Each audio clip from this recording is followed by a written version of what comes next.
Kumusta mga kabasketball? Super Chris TV at narito po tayo uli para pag-usapan natin itong nalalapit na laban nitong ating Team Gilas Pilipinas. Pero ngayon, gusto ko lang magbigay ng aking personal opinion o yung aking personal take dito sa ating Gilas Pilipinas.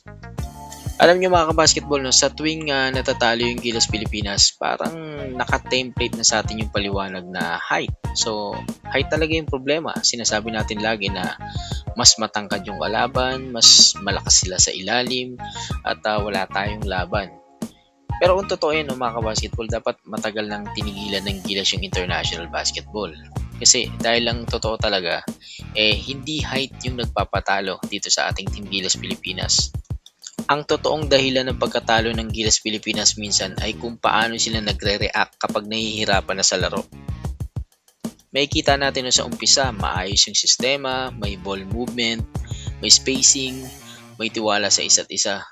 Pero sa sandaling pumalya na yung opensa, sa sandaling natikitan na yung score, minsan doon nagsisimulang masira yung laro nitong Team Gilas. May time nakikita natin biglang nagmamadali, biglang nagiging kanya-kanya, tapos biglang nawawala yung mga pasa o yung extra pass. At alam nyo, no, pagkalaban mo itong team na tulad ng New Zealand All Blacks, yan yung pinakadelikadong bagay na pwede natin gawin. Kasi ang New Zealand, hindi ka nila tatalunin sa lakas lang. Tatalunin ka nila sa disiplina. Bawat maling pasa mo, may kapalit na puntos yun sa New Zealand. No? Bawat pilit na tira, merong open shot doon sa kabilang dulo, sigurado yun. Baka nga tres pa, mga kabasketball. Isa pang hindi napapansin dyan mga kabasketball, itong yung tempo ng laro. Kapag bumilis ang pace at wala na sa control yung Gilas, yan pumapabor yan sa Tall Blacks. Mas nagiging komportable sila sa transition, mas lumuluwang yung depensa. At syempre, mas madaling pumapasok yung mga outside shooting nila.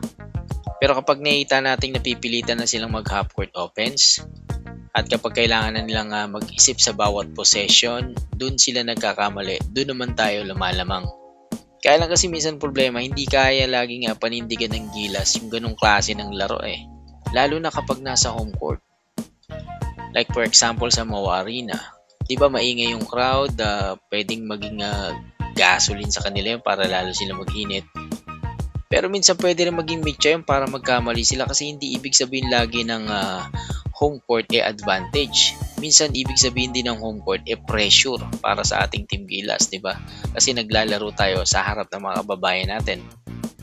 May time gusto natin kagad na makabawi, di ba? Gigil silang tumira, gusto ng instant highlight, gusto ng mga pasabog. Yung minsan nagkakapatong-patong yung problema ng mga kabasketball. Yung bad selection ng shots, yung turnovers natin. Napapansin nyo madalas sa mga guard, sa kanila nagsisimula minsan yung mga turnovers marami. Tsaka yung broken defense. May time na madalas naaagawan sila ng bola yung mga point guard na visit ka talaga minsan panoorin. Kaya alam nyo kung sakaling matalo yung Gilas laban sa New Zealand, hindi natin pwedeng ituro agad yung height o yung tangkad dahil kulang tayo sa height. Maaari pwede natin sabihin na kulang tayo sa patience, sa composure, at saka dun sa sistema na ginagamit natin. Kasi aminin man natin sa hindi, sa international basketball, hindi lagi panalo yung mas matangkad. Mas panalo yung mas matalino o yung may IQ. Kasi kung matututunan ng Gilas yung laging kalmado lang sila kahit na hindi pumapasok yung tira, merong sistema kahit na dikit yung score at unahin yung decision making dun sa laro over emotions, magbabago yung resulta at magbabago. Kasi pag nangyari ganyan na sa laban, hindi na sinusukat dyan yung pulgada o yung height mo. Ang sinusukat na dito kung paano ka mag-isip, yung lawak ng pag-iisip o yung basketball IQ, yung sukatan. At kung pumasa yung Gilas dyan sa test na yan, mga basketball, kahit gaano pa katangkad ang kalaban, maniwala kayo, may laban at may panalo yung Team Gilas Pilipinas. Alam ko merong sasang-ayon sa akin, merong hindi rin sasang-ayon, kaya i-comment mo na yun sa baba. Salamat sa laging pagsubaybay. Ako po si Super Chris TV.